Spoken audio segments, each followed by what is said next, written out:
अस्सलाम वालेकुम। अबरार रशीद आपकी खिदमत में हाजिर है और मेरी आपसे रिक्वेस्ट है कि अगर अभी तक आपने मेरे चैनल को सब्सक्राइब नहीं किया या पहली मर्तबा मेरी वीडियो देख रहे हैं तो इसे सब्सक्राइब कर लें और जो बेल आइकन या घंटी का बटन है अपडेट्स और नोटिफिकेशन के लिए यानी वीडियो के नोटिफिकेशन के लिए उसको भी क्लिक कर दें। आपका बहुत बहुत शुक्रिया। बिल आखिर यूएई को वो खबर मिल गई, खुशखबरी मिल गई जिसको यूएई की हुकूमत का काफ़ी अरसे से इंतज़ार था। लेकिन उससे पहले मैं आपको ये भी बता दूं कि यूएई में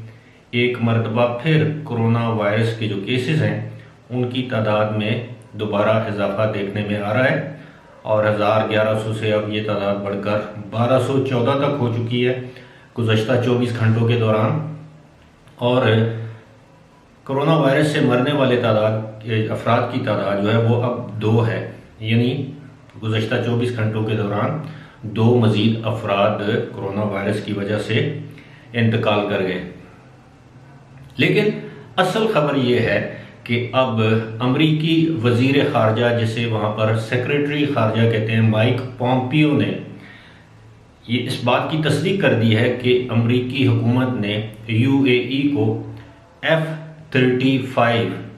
लड़ाका स्टेल्थ तैयारे, जिनको स्टेल्थ कहते हैं, ये दुनिया की जदीद तरीन तैयारे हैं, वो फ़रोख्त करने की मंजूरी दे दी है। यानी अमरीकी हुकूमत ने यूएई को ये तैयारे फ़रोख्त करने की मंजूरी दे दी है। तैयारों की तादाद तो नहीं बताई गई, लेकिन इतना ज़रूर बताया गया है कि ये 23.37 यानी 23.37 बिलियन डॉलर की ये डील है, जो कि दरम में तकरीबन 84 अरब से भी ज़्यादा दरम की अमाउंट बनती है। आपको याद होगा कि मैंने अपनी 2-3 वीडियोस में इस बात का जिक्र किया था कि इसराइल को तस्लीम करने का इनाम दिया जाएगा यूएई को, ये तैयारे फ़रोख्त करके या इसकी डील पर दस्तखत करके, क्योंकि इससे कबल ये मिडल ईस्ट में ये तैयारे सिर्फ इसराइल के पास थे और इसराइल का दबाव था अमेरिका पर कि वो मिडल ईस्ट में किसी भी मुल्क को इसराइल की पेशगी मंजूरी या इजाज़त के बगैर ये तैयारे फ़रोख्त नहीं कर सकता, ये नहीं करने चाहिए। लेकिन जब यूएई ने इसराइल को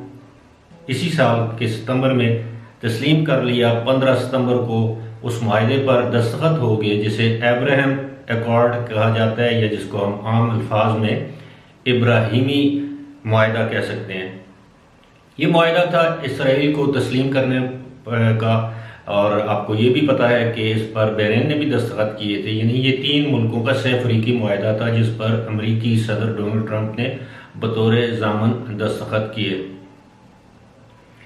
अब जब ये डील साइन होगी तो सऊदी जो यूएई के जो वज़ीर ख़ारजा हैं, जो वज़ीर मुमलिकत बराए ख़ारजा हैं, डॉक्टर अनवर गरगश, उन्होंने इस उम्मीद का इजहार किया कि अब यूएई को ये तैयारे फ़रोख्त किए जा सकेंगे, इनमें अब कोई रुकावट नहीं है। उसके बाद हाल ही में तकरीबन 2 हफ्ते कबल इसराइली वज़ीर आज़म नेतन्याहू ने इस बात की तस्दीक की कि उन्होंने अमेरिका को नो ऑब्जेक्शन सर्टिफिकेट या यूएई को ये तैयारे फ़रोख्त करने के हवाले से ग्रीन सिग्नल दे दिया है। अब इस बात का ऐलान किया गया है और मिडल ईस्ट में इसराइल के बाद यूएई दूसरा मुल्क होगा जिसके पास ये जदीद लड़ाका तैयारे होंगे। और स्ट्रेटेजिकली अगर हम बात करें तो इसकी बड़ी अहमियत है, और इससे सबसे ज़्यादा अगर कोई ख़तरा किसी मुल्क को महसूस हो सकता है तो वो है तुर्की और उसके बाद ईरान। ये 2 ऐसे ममालिक हैं जिन पर इन तैयारों की फ़रोख्त, यानी यूएसए की जानिब से यूएई को इन तैयारों की फ़रोख्त के बाद उनका स्ट्रेटेजिक जो बैलेंस है, या आप ये कह लें कि दफाई जो तवाज़ुन है, वो ख़राब हो सकता है या उनको किसी किस्म का ख़दशा या ख़तरात लाहक हो सकते हैं। बहरहाल ज़ाहिर है मैं दिफाई तजियाकार तो हूँ नहीं कि इसकी दिफाई नवीयत के क्या मुज़मरात होंगे, लेकिन यूएई के लिए बहुत बड़ी खबर है। आपको पता है कि यूएई ने इसराइल को तस्लीम करने के बाद मुतअद्दिद इक़दामात ऐसे किए हैं जिससे बज़ाहिर ऐसे लगता है कि वो अब इसराइल की तरफ दोस्ताना हाथ न सिर्फ बढ़ा चुके हैं बल्कि अब इसराइल को अपने मुल्क में सरमायाकारी की इजाज़त भी देंगे। अब इसराइली कंपनियों के साथ यूएई की कंपनियों की मुश्तरका सरमायाकारी हो रही है, रिसर्च हो रही है, कोविड-19 पर रिसर्च हो रही है, फार्मास्यूटिकल कंपनीज में आपस में शराकतदारी की जा रही है। उम्मीद है इस तरह के मुआहदों से, अगर ये तजारती नौइयत के मुआहदे इसराइल और यूएई के माबैन जारी रहते हैं तो वहाँ पे ना सिर्फ यूएई तरक्की करेगा, वहाँ पर रोज़गार के ज़्यादा मौके आएंगे। लेकिन कुछ लोगों का ये कहना है, दफाई तजियाकारों का या सियासी तजियाकारों का ये कहना है कि लॉन्ग टर्म में इस मामले पर ये खलीजी ममालिक में अवाम में जो एक अनरेस्ट पाई जाती है या एक बेयकीनी कह लें, या अब इसको मैं किस तरह बयान करूं कि लोगों में जो बेचैनी पाई जाती है, उस हवाले से ये चीज़ आसान नहीं होगी, क्योंकि हुक्मरानों के फैसलों पर अवाम ने मोरसप नहीं की और ना ही इसराइल को तस्लीम करने के फैसले पर वहाँ की जो सुप्रीम काउंसिल है उसने इसकी कोई तौसीक की है। तो ये हुक्मरानों की सतह का फैसला है, इसमें अवाम की मर्जी या मंशा शामिल नहीं। और अब चूंकि सदर ट्रंप के जाने के दिन हैं और जनवरी में नए सदर आ जाएंगे जो बाइडन, उसके बाद देखा जाएगा कि जो बाइडन इस सारी सूरत हाल से कैसे नबर्द आजमा होते हैं। लेकिन आपको ये भी मालूम होना चाहिए कि अमेरिका एक ऐसी रियासत है, वहाँ पे सदर के तब्दील होने से कोई बहुत ज़्यादा तब्दीलियाँ नहीं रूनमा होती। पर्सनल लेवल के ताल्लुकात में कमी पेशी हो सकती है, लेकिन जहाँ तक दिफाई सौदे हैं, ज़ाहिर उससे अमेरिका को फ़ायदा होगा। तो ऐसे सौदों पर कोई जो है वो नए सदर की पॉलिसी, सदर ट्रंप की पॉलिसी से मुख्तलिफ नहीं होगी। ताहम जो बात